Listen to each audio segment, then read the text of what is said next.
What's up everyone, John Rettinger from Techno Buffalo here. One of the great things about the Samsung Captivate and all of the Galaxy S devices is its Super AMOLED screen. Supposedly it's very bright, vibrant, offers improved battery life, and great visibility in the sun. So we're going to put this thing head to head with the Retina display on the iPhone and see who comes out on top.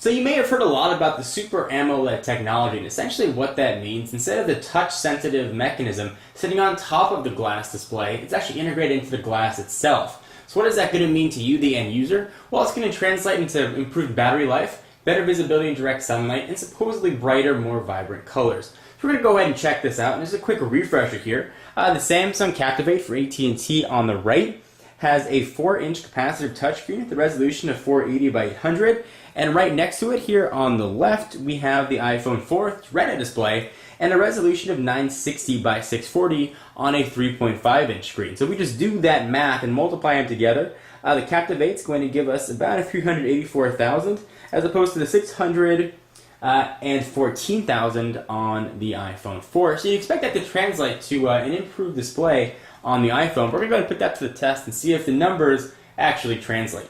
So first let me show you that the brightness here is set to the same. It's going to be hard to necessarily translate what the screens look like over camera, but I do want to show you that we're comparing apples to apples. So the brightness we set to about halfway for each. I'll go ahead and show you. There's the brightness there. I'll go ahead and jump into the same thing here on the Captivate.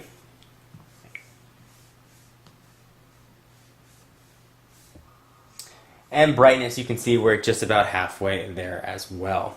So go ahead and hit home. So first let's see how text look on each display. You're going to probably look at a lot of websites, maybe read some books on here as well. Let's go ahead and look at a website and see how text is going to look on each. So we've got Techno Buffalo here queued up, and I'll be doing a full head-to-head comparison of both these devices, going over speed and all the specs and the rest. But for right now I want to focus just on the screen. So you can see sort of right off the bat, the Captivate has sort of a grayish hue to it, and that's going to really come into play as we look at video quality. Now it doesn't particularly bother me at all, you get used to it very quickly, but if you're looking for something that maybe looks a bit whiter, the iPhone is going to be a better way to go. However, the screen on the Captivate definitely looks a lot brighter, so if brightness is important to you, the Captivate is going to be a better way to go.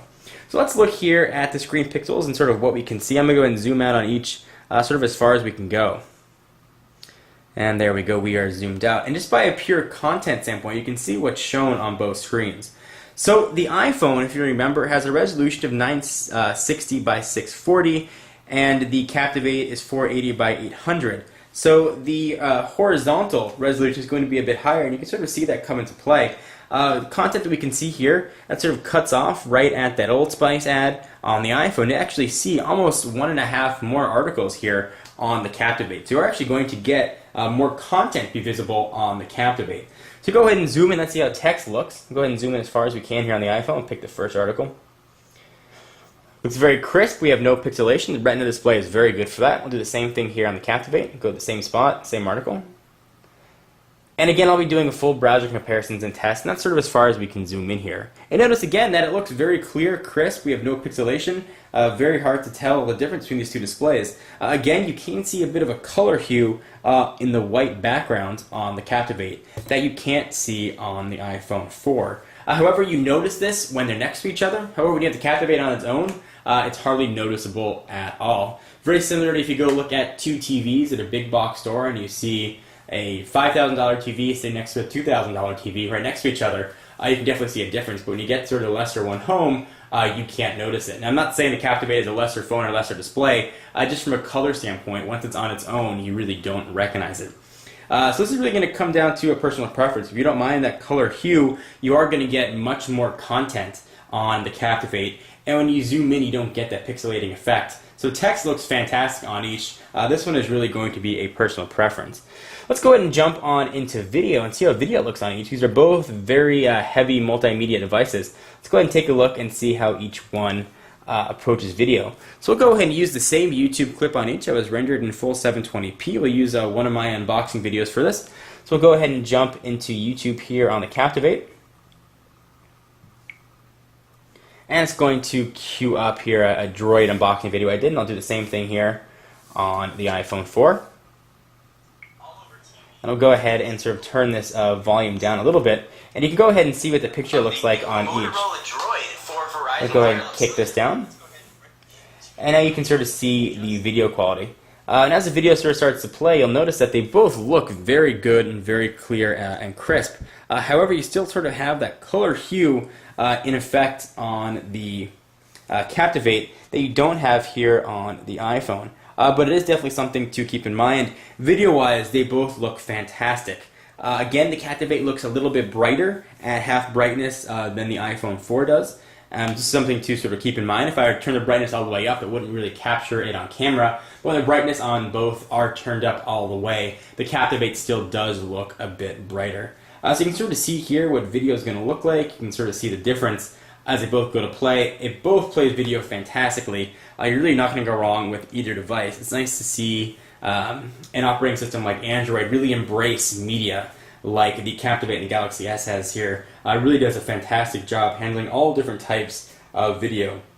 So from a Super AMOLED versus a Retina display, this one again is a draw because they both look fantastic. If you like the brightness and you don't mind the color hue, the Captivate's going to be great. If that color hue bothers you and you want to turn the brightness up a little bit on the iPhone's going to be a great way to go. The consumer now has choice, and it's going to be in the hands of which one you prefer as a total package. Let's go ahead and try some direct sunlight and see how this looks. I'll go ahead and let the video play. I'm actually going to first try, before I say direct sunlight, I'm going to try direct light. Let's say you're in a room with lights overhead. So I'm going to go ahead and turn on overhead lights, and we'll see sort of how they look. So I now have lights facing directly over the devices. Ordinarily, you have a ton of glare, and in fact, you can sort of see the glare a little bit on the iPhone 4. If I go ahead and bring the lights even closer, hopefully I'm not blinding anybody, you can definitely see that there is a bit of glare and reflection on the iPhone 4 that you're not getting on the Captivate, which is sort of interesting. If I sort of wave my hand over, you can see the bit of a reflection there, and you can't see it on the Captivate. So you can sort of see it there, see my finger, and you don't necessarily see that on the Captivate. Something to keep in mind. Now, if I'm not playing video and just looking at sort of the operating system under the same sort of direct artificial light, let's see how that looks. So go ahead and go back home. The glare here is sort of less visible, but again, if I do that sort of finger test, you can see there's my finger there, and you can see it there as well. If I pull the light directly overhead, so it's facing right down, you can sort of see that lamp on it. I move that right out of the way.